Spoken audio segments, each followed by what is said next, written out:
VK. Sreekandan MP ഇപ്പോൾ അനുശോചനം അറിയിക്കുകയാണ്. അതിലേക്ക് അദ്ദേഹം കേരളത്തിന് വികസന രംഗത്തും അതുപോലെ തന്നെ ക്ഷേമരംഗത്തും സാധാരണക്കാരുടെ കാര്യത്തിലും യഥാർത്ഥത്തിൽ ഒരു പോരാളിയെ പോലെ പ്രവർത്തിച്ചിട്ടുള്ള ഒരു വ്യക്തിയാണ്.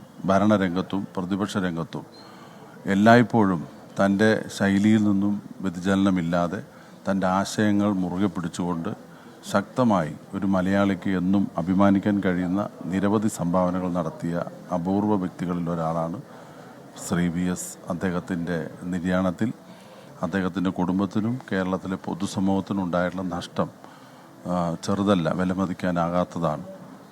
അദ്ദേഹത്തിൻ്റെ പാവന സ്മരണകൾക്ക് മുമ്പിൽ ആദരാഞ്ജലികൾ അർപ്പിക്കുന്നു.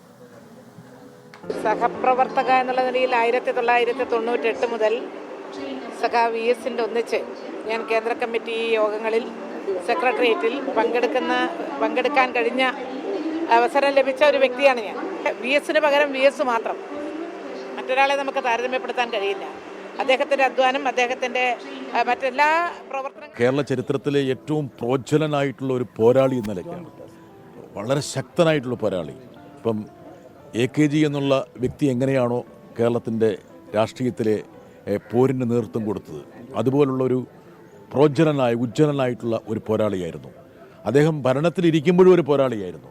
കേരളത്തിൻ്റെ സാമൂഹ്യ സാംസ്കാരിക രാഷ്ട്രീയ ധാരയിൽ ഇത്രത്തോളം ശക്തമായിട്ടുള്ള ഇടപെടൽ നടത്തിയിട്ടുള്ള ഒരു വ്യക്തിത്വം നമ്മുടെ സമീപകാല ചരിത്രത്തിലില്ല.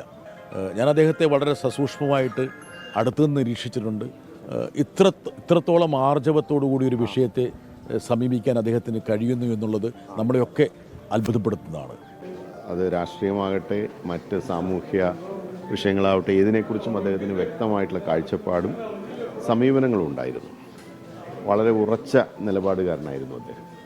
തൻ്റെ അഭിപ്രായങ്ങൾ തുറന്നു പറയുന്ന കാര്യത്തിൽ ഒരു വിട്ടുവീഴ്ചയും അദ്ദേഹം ചെയ്തിരുന്നില്ല. അത് പാർട്ടിക്കകത്താണെങ്കിലും പുറത്താണെങ്കിലും മറ്റ് വേദികളിലാണെങ്കിലും തൻ്റെ നിലപാടും അഭിപ്രായങ്ങളും അദ്ദേഹം ഒരു വിട്ടുവീഴ്ചയും കൂടാതെ തുറന്നു പറയുകയും അതിൽ ഉറച്ചു നിൽക്കുകയും അദ്ദേഹം ചെയ്തിരുന്നു.